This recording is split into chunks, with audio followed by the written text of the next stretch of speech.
नमस्कार। आज हम एक बहुत ही दिलचस्प और गहरे सवाल को समझने की कोशिश करेंगे और वो भी बिल्कुल आसान तरीके से। तो सवाल ये है कि भगवान विष्णु के तो इतने सारे अवतार हैं, है ना?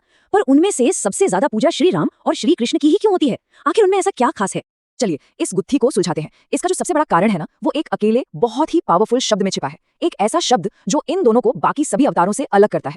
और वो शब्द है पूर्णावतार। जी हाँ, पूर्णावतार। इसका सीधा सा मतलब है एक कंप्लीट यानी कि पूर्ण अवतार। हमारे धर्म ग्रंथों में विष्णु की 10 मुख्य अवतारों का जिक्र है, लेकिन उनमें से सिर्फ श्री राम और श्री कृष्ण को ही पूर्णावतार का दर्जा दिया गया है। इसका मतलब ये हुआ कि बाकी अवतार भी दिव्य थे, लेकिन इन दोनों ने अपने जीवन में ईश्वर के हर एक गुण को पूरी तरह से धरती पर जी कर दिखाया।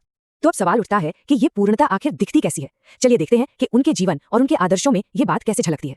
यहाँ ये बात बहुत दिलचस्प हो जाती है। देखिए, दोनों ही पूर्ण हैं, लेकिन दोनों ने पूर्णता के दो बिल्कुल अलग रास्ते दिखाए। एक तरफ है श्री राम, जिन्हें हम मर्यादा पुरुषोत्तम कहते हैं, मतलब वो जिन्होंने एक आदर्श बेटे, एक आदर्श पति और एक आदर्श राजा बनकर हमेशा धर्म और कर्तव्य की मर्यादा को सबसे ऊपर रखा। और दूसरी तरफ है श्री कृष्ण, लीला पुरुषोत्तम। उन्होंने जीवन को एक दिव्य खेल की तरह जिया, जिसमें एक्शन, प्यार, राजनीति और गहरा ज्ञान सबका एक अद्भुत संतुलन था। और इनका प्रभाव सिर्फ इनके जीवन तक ही सीमित नहीं रहा। असल में इनका असर तो कहीं ज्यादा गहरा है, इतना कि हमारे बड़े बड़े धर्म ग्रंथों और हमारी संस्कृति की नींव ही इन पर टिकी है। मतलब उनकी जिंदगी की कहानियां सिर्फ कहानियां नहीं है, ये तो आध्यात्मिक ज्ञान का वो सीधा सोता है जहां से हमें जीवन जीने की कला सीखने को मिलती है।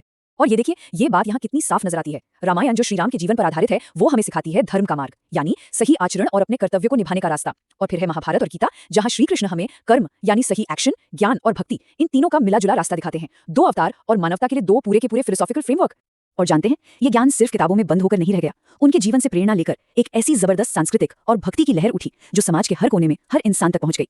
जरा सोचिए, तुलसीदास जी, सूरदास, मीराबाई, रसखान जैसे कितने ही महान संतों और कवियों ने अपनी कलम से, अपने संगीत से राम और कृष्ण की कहानियों और उनकी शिक्षाओं को जन जन तक पहुंचा दिया।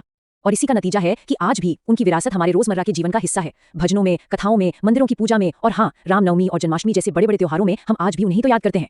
अब राम और कृष्ण इतने खास क्यों हैं, इसे और भी बेहतर तरीके से समझने के लिए एक छोटा सा कंपैरिजन करते हैं दूसरे अवतारों के साथ। देखिए, विष्णु के कई दूसरे अवतार भी हुए, जैसे वराह अवतार या नरसिंह अवतार। वो किसी एक खास मकसद के लिए आए थे, किसी बड़े संकट को टालने के लिए या किसी एक दुष्ट का अंत करने के लिए। उनका एक स्पेसिफिक मिशन था। लेकिन राम और कृष्ण के मामले में ऐसा नहीं था।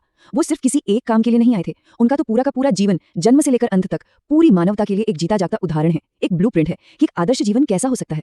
तो आखिर में ये सवाल हमारे सामने आता है कि आज की इस भागदौड़ भरी दुनिया में इन दो महान आदर्शों का क्या मतलब है?